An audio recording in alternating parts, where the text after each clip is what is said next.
The moon is a great place for this game. It establishes a whole new set of promises for a Borderlands game. The place that gave us the most freedom to really do whatever we wanted was somewhere that lied between Borderlands 1 and 2. Between Borderlands 1 and Borderlands 2, we have this really interesting story that we've never told. In Borderlands 1, the moon is a solid piece of rock. In Borderlands 2, it's all cracked and damaged. Something kind of changed up there. When people play Borderlands 2, there's a Hyperion space station and there's lava cracks all over the moon. The Australia guys really wanted to explore that.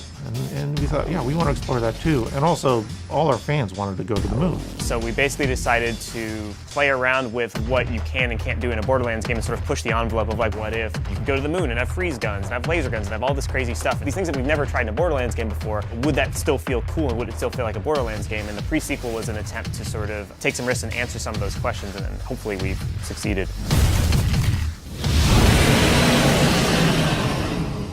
Yeah, because I did notice in my testing as well that if you like blood rushed up at a guy with a jetpack or something and you missed because he moved out of the way, you can get some serious height, which is very fun, but maybe the art guys will kill us if we let it play. Even before we started working on Borderlands, as we saw message boards and everything, like people wanted to go to the moon. That was our very first goal in this game. It opened this massive wealth of opportunities of us to kind of change up the gameplay. It's the same Borderlands gameplay they really, really like, with some new twists that actually change the game more than you would think. Yeah, you can jump really high, you can use the oxygen for jetpacks, you can use laser weapons for the first time in a Borderlands game. And those are the really fun things that you could only do on the moon. We should do some sort of weird Easter egg if you hop in through there. Oh yeah, if you could like make it up here and like jump around from piece to piece and somehow avoid all the lava explosions. Yeah, it could be pretty sweet. It's actually Claptrap, he's hiding back there. Right.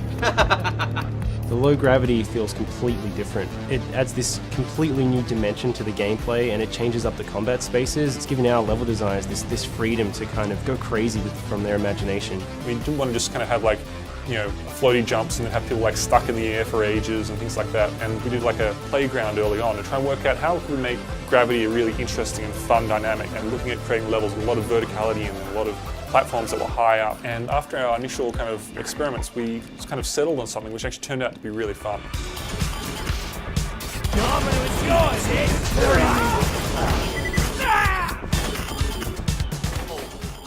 We solved the problem of being floating in the air for ages by having this kind of slam kind of ability. My thoughts on Butt Stomp is that Butt Stomp is hilariously fun. The butt slam is just a wonderful piece of gameplay. It's just called a slam, technically, but I have to call it a butt slam. It's just too much fun to say that. Was it butt slam or was it butt stomp? It's all of the above. It's interchangeable.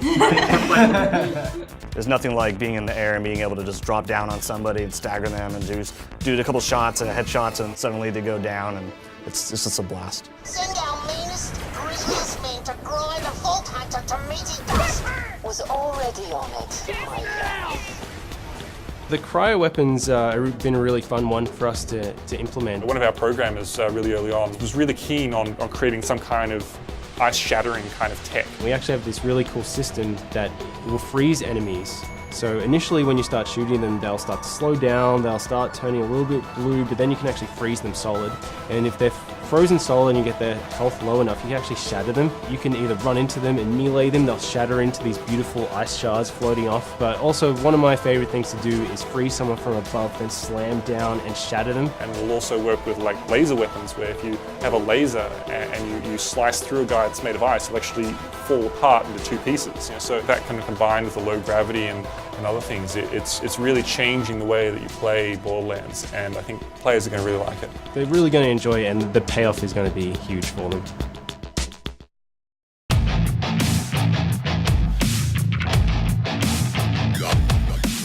Well, you become one of the Vault Hunters, one of the heroes that's sort of working with Handsome Jack during his rise to power. Everybody loved Nisha. She was this character that we all regret killing off. Spoiler. She's worse than Handsome Jack in many ways. Like, she just enjoys strangling puppies. Claptrap's a little bit of a little bit incompetent. He's a little bit of unpredictable. His action skill is lunacy. Oh, cool, Athena. She was this badass warrior type. What if we played as her? So it's a really interesting timeline, and it's really fun, and it's really eye-opening.